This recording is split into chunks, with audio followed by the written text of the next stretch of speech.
ಮಾನ ಮರ್ಯಾದೆ ಐತಿಲ್ಲ ನಿನಗ? ಏನು ತಿಳ್ಕೊಂಡಿದ್ದೀನಿ ಬಾರಕಮಾನ?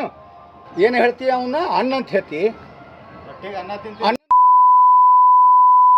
ಅಕ್ಕ ಅಕ್ಕ ಅಕ್ಕ ಅಕ್ಕ ಅಂತೀಯಲ್ಲ. ಹೇಳ್ತೀನಿ ಮಗನೇ ಇದು. ಏಯ್ ಏನಾಗ್ಬೇಕೈತಿ?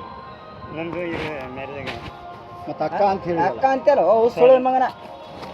ಅಕ್ಕ ಅಲ್ಲ ತಂಗಿ ಐತ್ರಿ ನಾನು. ಅದ ನೀ ತಂಗಿಯಲ್ಲ. ಅವ ಅಕ್ಕ ಅಂತ ನೀನು ತಂಗಿ ಅಂತಿ. ನಿನ್ನ ಆಧಾರ್ ಕಾರ್ಡ್ ತಾಯಿ. ಸಣ್ಣಾಗಿ. ಫೋಟೋ ತಕ್ಕೋರಿ ಅವ್ರು. ಏ ನಿಮ್ಮವರು ನಿಮ್ಮನ್ನು ಬಾರಿಸಿ ಉಬ್ಬಿಸಿ ಕಳ್ಸಿದ್ರಂದ್ರೆ ಹೊಯ್ಕೊಂತ ತಂದೆ ತಾಯಿ ಉರ್ಲ್ ಹಾಕೊಂಡು ಹೋಗ್ತಾರೋ ನಿಮ್ಮ ಅವ್ರು ನಿಮಗೆ. ಸಾರಿ ಏನಕ್ಕೆ ಅಕ್ಕ? ಹಾಂ ಸಾರಿ ಅಕ್ಕ ಹೋದಲ್ಲ? ಸಾರಿ ಬಿಡು ಬಿಡು ಅಕ್ಕ ಹೋದಲ್ಲ? ಬಿಡು ಯಾಕ? ಅಕ್ಕ ಹೋದಲ್ಲ? ಸಾರಿ ಬಿಡು. ಅಕ್ಕಲ್ಲ? ಸಾರಿ ಫೋಟೋ ತೆಗೀರಿ ಇವ್ರದ್ದೊಂದು ಫೋಟೋ ತೆಗೀರಿ. ಸೀದಾ ಸಾಹೇಬ್ರಿಗೆ 112 ಗಾಡಿ ತೊಗೊಂಡು ಹೋಗ್ತೀವಿ. ಸರ್ ಸಾರಿ ಬರ್ರಿ. ಅಣ್ಣ ಸಾರಿ ರೀ ಸರ್. ನೀನು